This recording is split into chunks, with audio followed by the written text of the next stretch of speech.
Hey everybody, WR Jockey here. Today I'm going to talk about what is a good type of bike to use either in the city or in a small town for that type of riding. And just to let you know, there won't be actually any onboard riding in this video. It's only me talking. So if you want to see actual riding, you can check out my other videos. These are my two bikes right now, the CB500X 22 and the 2020 Yamaha WR250R. And before I actually get into the video too much, I really want to put a plug in for these types of handguards that you see here on the WR. Those things are so important to have, in my opinion, for any bike that you're going to be riding off-road. I kid you not, I put those Tusk handguards on there, and less than a week later, the bike took a spill off-road and went down really hard on the left side handlebar, like directly into the dirt, really hard. And if I had not had those handguards on there, I probably would have broken my clutch lever right off. That's how bad it was. But no damage whatsoever with those handguards, so I really recommend those if you get this kind of bike. Now, in this video, I really hope to talk mostly to people who are maybe in the market for a bike, or maybe will one day be in the market for a bike for the type of riding that I'm talking about, which is, again, in a small town or in a city.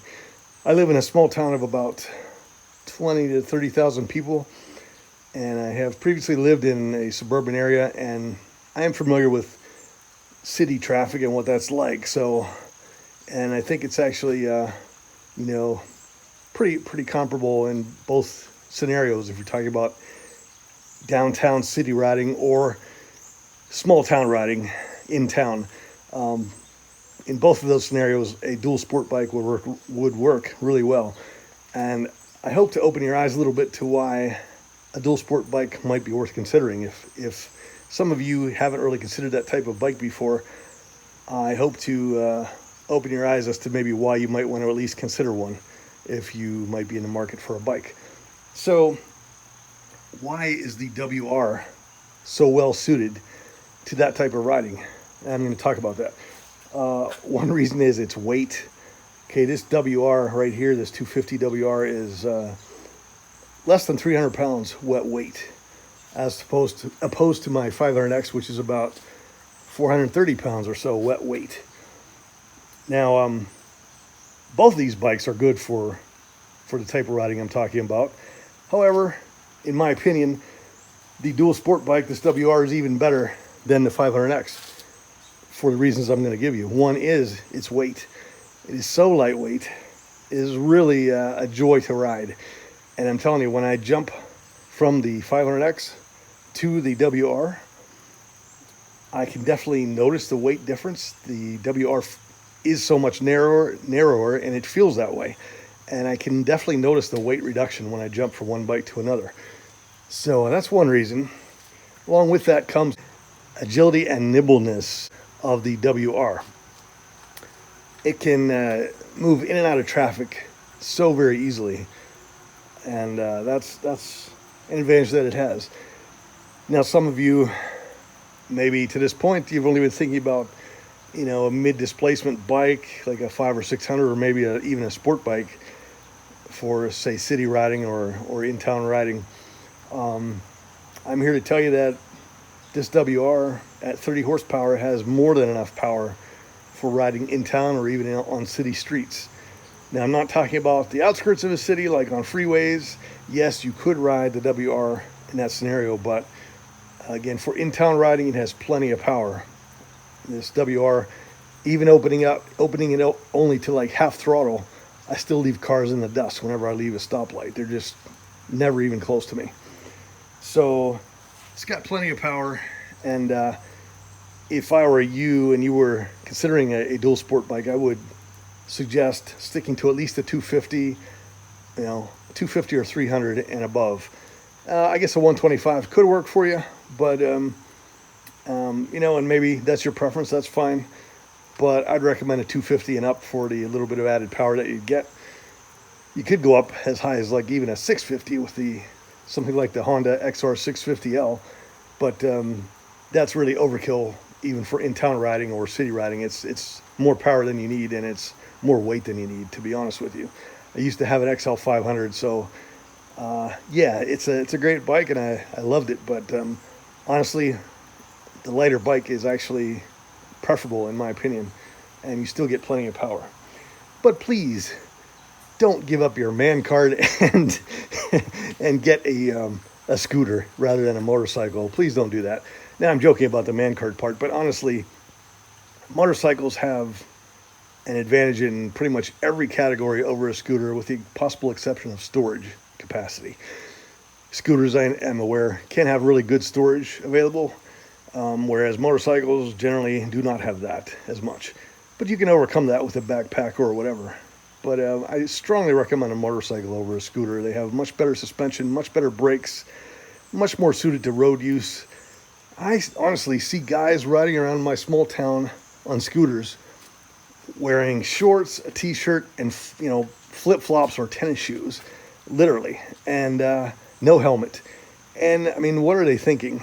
You can still ride up to 30 to 40 miles an hour, and if you crash, you're gonna be sorry that you weren't protected. So yeah, but stay off the scooter. Get a motorcycle. Get a dual sport. You'll be happy that you followed my advice there. Trust me. Another reason that the WR or any dual sport bike is a really good choice is it has great off-road capability. This WR can go pretty much anywhere I want it to go. Now, granted, I'm not going to take it and use it as a motocross bike, nor am I going to use it as an official enduro bike for really hard enduro riding. No, I'm not going to do that. But for everything else, it can do pretty much anything. And I tell you that from experience. When I was a teenager, and back in the very early 80s, I had a Yamaha DT175 enduro bike, and it was a dual sport bike, but I only rode that thing off-road exclusively. And I'm telling you, we rode those bikes on some ridiculously hard terrain. You wouldn't even believe it if you saw it. It's a shame we didn't have GoPros back then, but you would not believe the hills that we climbed or the rough terrain that we rode over on those bikes. And they went, a neighbor of mine had the same bike, and we rode them everywhere. They went over anything, and they went everywhere we wanted to go. This WR right here has even more capability than that bike. So trust me when I tell you, it'll go anywhere you want it to go, which is a really nice thing to have. You run into a gravel road or a dirt road, no problem.